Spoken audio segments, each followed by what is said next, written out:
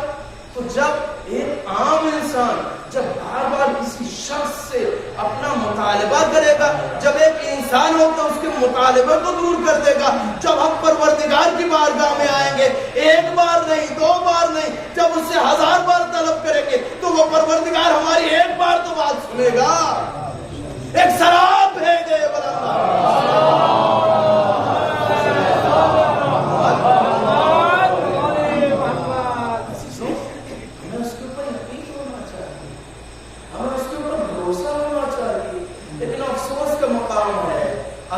غیروں سے مطالبہ کرتے ہیں, ہم غیروں کے در کے سامنے جاتے ہیں. پروردگار نے ہمیں 14 وسیلے دیے ہیں, ارے ان 14 کے ذریعے سے اس کی بارگاہ میں ہم دعا طلب کریں.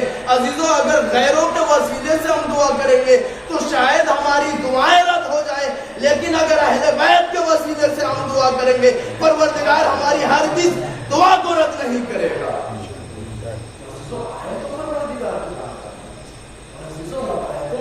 ہے دیکھیے اہل بیت کے اوپر جب ہم سلوات بھیجیں گے, اگر 3 مرتبہ ہم نے پہلے سلوات بھیجی اور 3 مرتبہ ہم نے بعد میں سلوات بھیجی, اگر بیچ میں ہم نے پروردگار سے دعا مانگی تو عزیزوں روایت کے جملے پروردگار کہتا ہے مجھے شرمندگی محسوس ہوتی ہے کہ میں اس کی دعا کو قبول نہ کروں. لیکن ہم اس کی اس کے لیے کچھ شرائط ہیں. ہماری زبان کا ہونی چاہیے, ہماری زبان ایسا نہ ہو کہ دن بھر ہم گناہوں میں مبتلا ہوتے ہیں, کسی کی چور چوری کی فساد گناہ برتا دیا, دوسروں کو اسی زبان سے ہم نے تکلیف دی. ہاں, ایسا نہ ہو جب ہم کسی کے دل کو اٹھائیں گے اسی زبان سے.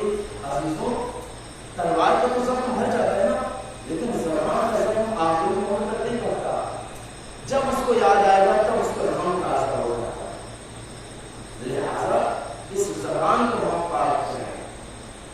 جب ہم اس زبان کو پاک کر لیں گے اس کے بعد پروردگار کی بارگاہ میں ہم مطالبہ کریں گے تو پروردگار ہمارے مطالبے کو ضرور قبول کرے گا. اور ایسے جو طلب آیا ہے کہ جب پروردگار کی بارگاہ میں آؤ تو اس کے پہلے ہم کو سنا کرو. جب ہم کسی کی بارگاہ میں جاتے ہیں کوئی کام ہوتا ہے تو سب سے پہلے اس کی تعریف کرتے ہیں. کیوں؟ تاکہ اس کو تعریف کریں گے وہ خوش ہو جائے گا. جب وہ خوش ہو جائے گا, اگر کام نہیں کرنا چاہتا ہوگا پھر بھی ہمارا کام کر دے گا. تو عزیزوں, ہمیں طریقہ آنا چاہیے پروردگار سے مانگنے کا. وہ تو معبود حقیقی ہے. عزیزوں, روایتوں کے جملے ہیں. روز محشر دیکھیے, جدھر ہم جانا چاہتے تھے وہ تمام باتیں سے تو آخری بات, اس کے بعد اپنی گفتگو کو اختتام پذیر کرتا ہوں. انشاءاللہ بعد میں کبھی یاد رہا تو اور باتیں شکر کے لحاظ سے آپ کو گوش گزار کروں گا. جب روز محشر ایک انسان کتنا قریب ہے, لیکن اگر اس کے باوجود بھی اگر انسان کو بدبختی ہے اس کی بارگاہ میں نہ آئے اور اس کا شکریہ نہ ادا کرے اور اس کی بارگاہ میں اپنی دعا کو نہ مانگے, اپنے مطالبے کو نہ کرے تو اس کی بدبختی ہے. عزیزوں, باتوں کے جملے ہیں. جب فرشتے اس شخص کو جہنم کی طرف لے جا رہے ہوں گے وہ بار بار پیچھے مڑ کے دیکھے گا. جب وہ بار پیچھے مڑ کے دیکھے گا تو پروردگار ملائکہ کو روکے گا, کہے گا ملائکہ روک دو اسے, میں اسے سوال کرنا چاہتا ہوں. پروردگار سوال کرے گا, اے میرے بندے یہ بتا تو پیچھے مڑ کے کیا دیکھ رہا ہے. وہ بندہ کہے گا پروردگارا میں پیچھے مڑ کے یہ دیکھ رہا ہوں, میں تیری رحمت سے مایوس نہیں ہوا ہوں. جیسے ہی اس کے زبان پہ یہ جملے جاری ہوں گے فوراً ملائکہ کو حکم ہو جائے گا, اے ملائکہ اسے اب جہنم میں نہیں بلکہ بہشت میں لے کے جاؤ, اس لیے کہ وہ ہماری رحمت سے مایوس نہیں ہوا. لہٰذا ایک مومن کے لیے ضروری ہے کہ پروردگار کی رحمت سے مایوس نہ ہو. ایک صلوات بھیج دیں